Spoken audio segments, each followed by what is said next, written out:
अस्सलाम वालेकुम students, my name is Faizan Siddiqui. I am your chemistry teacher. I hope बच्चों आप सब लोग खैर खैरियत से होंगे। आज का जो हमारा लेक्चर नंबर 19 है बच्चों, उसमें लास्ट लेक्चर जहां पे हमने एंड किया था उसके आगे से कंटिन्यू करते हैं। लास्ट लेक्चर की जो एंडिंग हुई थी हमारी, वो फर्स्ट लॉ ऑफ थर्मोडायनेमिक्स के न्यूमेरिकल्स पे हुई थी। उसमें हमने Q is equal to delta E plus W, Q is equal to delta E plus P delta V, ये दोनों मैथमेटिकल फॉर्म्स हैं। इनसे रिलेटेड जो कैलकुलेशंस थी वो हमने लास्ट क्लास में की थी। अब इस चैप्टर के दो टॉपिक्स रह गए।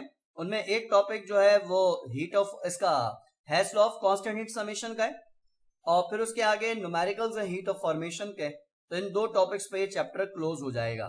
तो इसलिए इस लेक्चर में और अगले लेक्चर में कोशिश करके इस चैप्टर को हम यहाँ पे क्लोज करेंगे।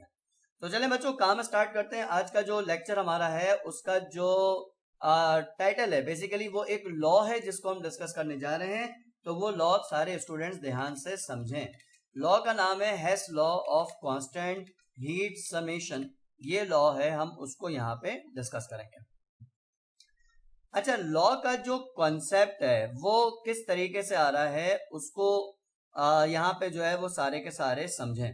उसके बाद फिर मैं इसकी स्टेटमेंट लिखवाऊंगा, ठीक है? जरा समझिएगा। देखें बच्चों, मुझे जो है वो कार्बन डाइऑक्साइड गैस बनानी है, ठीक है? मेरे पास कार्बन डाइऑक्साइड गैस बनाने के यहां पे दो तरीके हैं। पहला तरीका यहां पर ये है मैं इसको यूं कर लेता हूं, मेथड नंबर 1, ठीक है? मेथड नंबर 1 यहां पर यह है कि मैं कार्बन लूं, उसका रिएक्शन ऑक्सीजन के मॉलिक्यूल से करवाया, O2, रिएक्शन हुआ, रिएक्शन होने के बाद आपको मिल गई क्या? Carbon dioxide gas. इस रिएक्शन के दौरान हीट रिलीज होती है, और जितना अमाउंट रिलीज होता है वो मैं लिख देता हूं, -94 किलो कैलोरी पर मोल। इतनी heat during the reaction release होती है। ये तो सबको पहचान में आ रहा है ना कि जो डेल्टा एच है उसका साइन नेगेटिव है। जब डेल्टा एच का साइन नेगेटिव होता है तो उसका मतलब जो रिएक्शन हो रहा है वो एक एक्सोथर्मिक रिएक्शन है जो यहां पे परफॉर्म हो रहा है। तो ये एक एक्सोथर्मिक रिएक्शन हो रहा है जिसमें 94 किलो कैलोरीज पर मोल हीट यहां से रिलीज हो रही है। अच्छा, ये जो मेथड है इसमें मैंने क्या किया था कि कार्बन लिया, ऑक्सीजन से रिएक्शन कराया। जब कार्बन ने ऑक्सीजन मॉलिक्यूल से रिएक्शन किया तो वो डायरेक्टली कार्बन डाइऑक्साइड में कन्वर्ट हो गई। तो इसलिए ये जो मेथड है, इस मेथड को मैं ब्रैकेट में लिख देता हूं कि this is the direct method for the preparation of carbon dioxide from carbon and oxygen. अच्छा, कार्बन डाइऑक्साइड बनाने का मेरे पास एक और भी मेथड है। वो मेथड जो है उसमें भी कार्बन डाइऑक्साइड मिलेगी, लेकिन उसमें जरा स्टेप बाय स्टेप मिलेगी। उसमें क्या होगा कि भाई मेरे पास कार्बन है और मैंने इसका रिएक्शन करवाया ऑक्सीजन के एटम से। कहीं पर सिर्फ O2 लिखा हुआ होता है तो ऑक्सीजन का मॉलिक्यूल होता है, ठीक है? अगर O2 लिखा हुआ है तो वो ऑक्सीजन का मॉलिक्यूल है। और कहीं पे अगर 1/2 O2 लिखा हुआ है तो इसका मतलब है कि वो ऑक्सीजन का एटम है, ठीक है?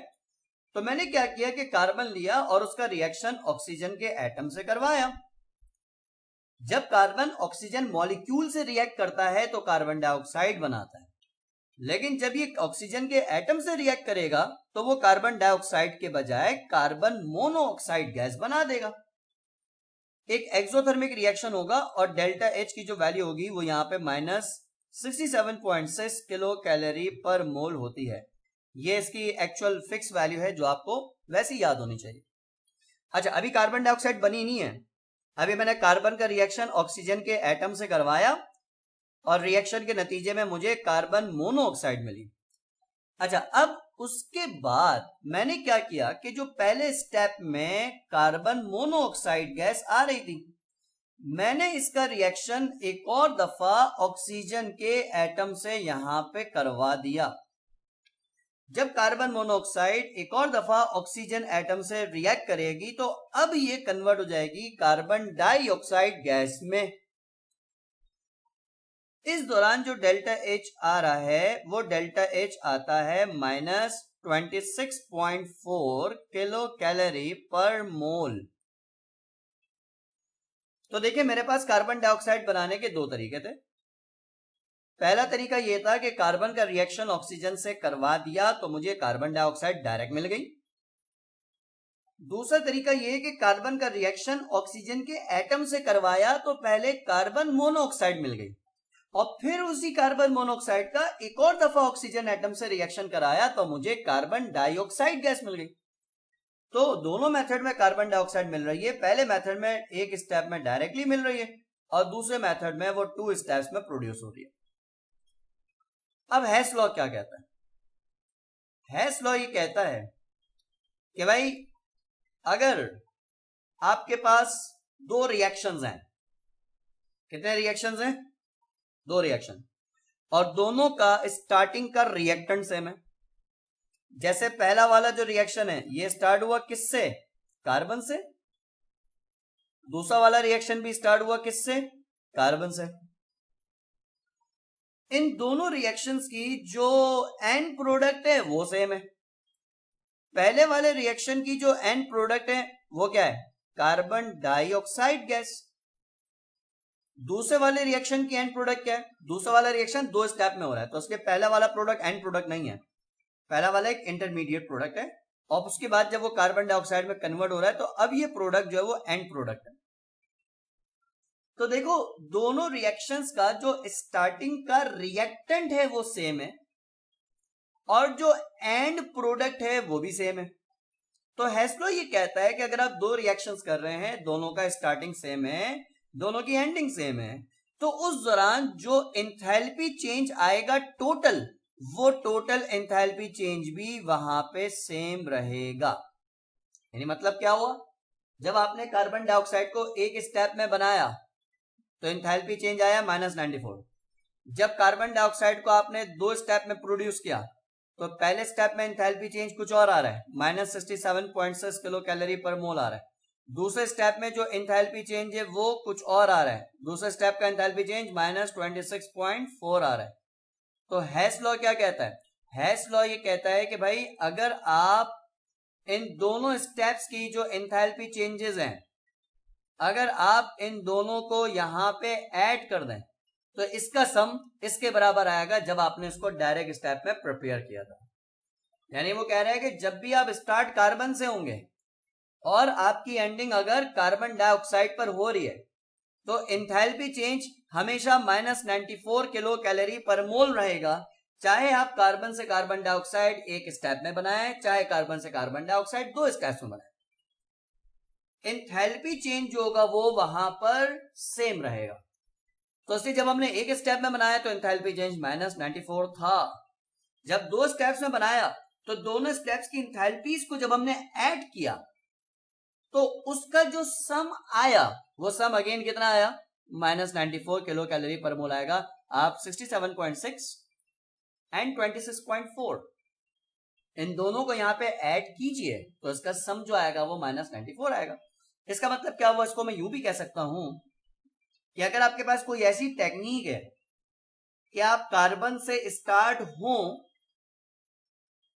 50 स्टेप्स करें और फिर कार्बन डाइऑक्साइड प्रोड्यूस हो रही हो, तब भी वहां पर अगर 50 स्टेप में भी रिएक्शन हो रहा है लेकिन स्टार्टिंग कार्बन पे थी और एंडिंग कार्बन डाइऑक्साइड पे है, तो जब स्टार्टिंग और एंडिंग सेम है तो उस कंडीशन में जो वहां पर भी टोटल एंथैल्पी चेंज आएगा वो -94 किलो कैलोरी पर मोल आएगा, भले आपने वो रिएक्शन 50 स्टेप्स में किया। तो एंथैल्पी चेंज स्टेप्स पे डिपेंड नहीं करती कि रिएक्शन कितने स्टेप्स में हो रहा है। एंथैल्पी चेंज इस बात पे डिपेंड करती है कि रिएक्शन स्टार्ट किससे हो रहा है और एंड किससे हो रहा है। अगर रिएक्शन का स्टार्टिंग सेम है और एंड पॉइंट भी सेम है तो एंथैल्पी चेंज सेम रहेगा, उससे कोई फर्क नहीं पड़ता कि रिएक्शन 2 स्टेप में हो या 200 स्टेप में हो। तो इसकी स्टेटमेंट वैसे तो बुक से पढ़ने वाली है, मैं यहां पर इसको थोड़ा सा समराइज कर देता हूं कि total enthalpy change depends upon the initial and final state of a system या रिएक्शन या process and it is independent to the number of steps. Independent to the number of steps का मतलब क्या है? इसका मतलब सिंपल ये है कि भाई एंथैल्पी इनिशियल फाइनल स्टेज पे डिपेंड करेगा, नंबर ऑफ स्टेप पे डिपेंड नहीं करेगा। यानी इसका मतलब ये है कि whether the reaction is perform in single step और सेवरल स्टेप्स। इसका मतलब यहां पर ये कि भाई जो एंथैल्पी चेंज है वो इनिशियल और फाइनल स्टेट पे डिपेंड करेगा। मतलब इनिशियल कौन सा रिएक्टेंट मौजूद है और फाइनल कौन सी प्रोडक्ट मिल रही है, एंथैल्पी चेंज उस पर डिपेंड करेगा। और ये नंबर ऑफ स्टेप्स पे डिपेंड नहीं करेगा कि आप कितने स्टेप में रिएक्शन कर रहे हैं। यानी ये रिएक्शन पे इस बात पे डिपेंड नहीं करेगा कि रिएक्शन एक स्टेप में हो रहा है या एक से ज्यादा स्टेप में हो रहा है। अगर स्टार्टिंग रिएक्टेंट और एंड प्रोडक्ट सेम है तो एंथैल्पी चेंज वहां पे सेम रहेगा। अब इसको हम मैथमेटिकली कैसे लिख सकते हैं? मैथमेटिकल फॉर्म के लिए नोट्स का इस्तेमाल कीजिए। मैं यहाँ पे इतना जो समझाया है यहाँ पे बता देता हूँ। मैथमेटिकल रिप्रेजेंटेशन जो इसकी है, मैथमेटिकल फॉर्म जो इसकी आएगी वो इस तरह से आएगी कि आपने जब डायरेक्ट स्टेप से एंथैल्पी बनाया था, डायरेक्ट मेथड से आपने एंथैल्पी वहां पे रिएक्शन किया था, तो उधर जो एंथैल्पी चेंज था वो था -94, जिसको हमने डेल्टा एच से शो किया। जब आपने इनडायरेक्ट मेथड से प्रोड्यूस किया कार्बन डाइऑक्साइड, तो पहले स्टेप का डेल्टा एच कुछ और था, दूसरे स्टेप का डेल्टा एच कुछ और था। लेकिन जब आपने पहले और दूसरे स्टेप की डेल्टा एच की वैल्यूज को एड अप किया तो इसका जो सम आया वो सम डेल्टा एच के बराबर ही आया। तो इसलिए delta H1 plus delta H2 delta H के बराबर रहेगा। यानी अगर आप ये रिएक्शन 2 के बजाय 3 स्टेप्स, 4 स्टेप, 6 स्टेप में परफॉर्म करते तो उन तमाम स्टेप्स की जो भी इंथैल्पी चेंजेस थी जब आप उसको एड अप करते तो उसका सम जो है वो डेल्टा एच के बराबर ही रहता। इसका सिंपल सा ये मतलब है। तो इसलिए आप लोग थोड़ा सा इस बात को ध्यान में रखें कि ये हेस लॉ की मैथमेटिकल फॉर्म है जो बता रही है कि भाई एंथैल्पी चेंज जो डायरेक्ट स्टेप में होगा, एंथैल्पी चेंज टोटल जो है वो इनडायरेक्ट स्टेप में भी उतना ही होगा। जब आप उसको एडअप करेंगे तो दोनों मैथमेटिकली एक दूसरे के इक्वल आ जाएंगे। तो ये इस तरह से होगा। अच्छा, अब ये जो हेस लॉ है इसको हम इस्तेमाल कहां पे करते हैं? तो इसकी जरा एप्लीकेशन को यहां पे समझें। एप्लीकेशन ऑफ हेस लॉ, इसको समझाना पड़ेगा क्योंकि इसके अंदर भी बड़ी स्टोरीज है बच्चों। ये जो हेस लॉ हम यूज करते हैं इसके बारे में ये है कि this law is use to calculate the heat of formation of a substance by indirect method. ये जो लॉ है वो किसी भी चीज की हीट ऑफ फॉर्मेशन को इनडायरेक्ट मेथड से कैलकुलेट करने के लिए इस्तेमाल किया जाता है। इस बात का मतलब क्या जरा समझना। मैं यहाँ पे हीट ऑफ फॉर्मेशन का वर्ड आ रहा है, पहले मैं हीट ऑफ फॉर्मेशन समझाता हूँ और बाकायदा तौर पे इसके हमारे पास इसके ऊपर बाकायदा न्यूमेरिकल्स हैं। ये जो एप्लीकेशन मैं लिखवा रहा हूँ इसके ऊपर बाकायदा न्यूमेरिकल है कि भाई ये इस तरीके से होगा। तो जरा देख लें हीट ऑफ फॉर्मेशन क्या होती है। मैं डेफिनेशन बाद में लिखवाऊंगा, जरा पहले समझ लें कि चक्कर क्या होता है। देखो भाई, हीट ऑफ फॉर्मेशन का कॉन्सेप्ट यूं है, कार्बन है, ऑक्सीजन है, रिएक्शन किया, रिएक्शन के बाद कार्बन डाइऑक्साइड मिला, डेल्टा एच है -94 किलो कैलोरी पर मोल। सही है। अच्छा, कार्बन डाइऑक्साइड बनाने का एक और तरीका भी है, वैसे तो बहुत सारे तरीके हैं। एक और तरीका ये है कि आप C2H4 लें, ऑक्सीजन से रिएक्शन कराएं तो कार्बन डाइऑक्साइड मिलेगा और साथ में आपको वाटर मिल जाएगा। ठीक है, अब जरा एग्जाम्पल को समझना मैं कहां से बात लेके चल रहा हूं। और डेल्टा एच जो आपके पास यहां पर है, ये delta H XYZ kilo calorie पर मोल है। सही ना, इसकी कोई वैल्यू हमें नहीं पता क्या वैल्यू। अच्छा, इस इक्वेशन को सेकंड वाली को अगर मैं बैलेंस करूंगा यहाँ पे तो कार्बन 2 है, इधर 2 लग जाएगा, हाइड्रोजन 4 है, इधर 2 लग जाएगा, ऑक्सीजन राइट साइड पे 6 है, इधर 3 लग जाएगा। ये बैलेंस इक्वेशन बन गई। अब बात को समझो, जब आप कोई रिएक्शन परफॉर्म करवाते हैं उस रिएक्शन के दौरान जो भी हीट वहां पे एब्जॉर्ब या इवॉल्व होती है उस हीट को नाम दिया जाता है हीट ऑफ रिएक्शन का। ये जो हीट लिखी हुई है -94 किलो कैलोरी पर मोल, इस हीट को नाम देते हैं हीट ऑफ रिएक्शन का। ये एक जनरल वर्ड है, तो ये हीट ऑफ रिएक्शन कहलाता है। अच्छा, अब अगर कोई रिएक्शन ऐसा हो रहा है जिसमें प्रोडक्ट का 1 मोल फॉर्म हो रहा है, अब मैं यहां पे कार्बन डाइऑक्साइड के रेफरेंस से आपको ऑब्जर्व करवाना चाह रहा हूं दोनों इक्वेशंस को ऑब्जर्व करें। ये फर्स्ट इक्वेशन है, ये सेकंड इक्वेशन है। कार्बन डाइऑक्साइड के लिहाज से ऑब्जर्व करें, इन दोनों में से कौन से रिएक्शन में कार्बन डाइऑक्साइड का 1 मोल मिल रहा है? किसमें मिल रहा है? फर्स्ट वाले में मिल रहा है कार्बन डाइऑक्साइड का 1 मोल। लेफ्ट साइड पे कुछ भी नहीं लिखा तो 1, इधर लेफ्ट साइड पे 2 लिखा है तो 2 मोल है। तो देखो यहां पे हीट ऑफ फॉर्मेशन क्या है, कि अगर आप एक रिएक्शन करा रहे हैं और उस रिएक्शन में आपको प्रोडक्ट का 1 मोल प्रोड्यूस हो रहा है, 1 मोल प्रोडक्ट का वहां पे फॉर्म हो रहा है, पहली बात, कोई ऐसा रिएक्शन हो रहा है और वो प्रोडक्ट ओन प्योर एलिमेंट से रिएक्शन के नतीजे में मिल रही है। जैसे कार्बन डाइऑक्साइड में 2 एलिमेंट्स हैं, कौन कौन से 2 एलिमेंट्स हैं? एक एलिमेंट है कार्बन और दूसरा एलिमेंट है ऑक्सीजन।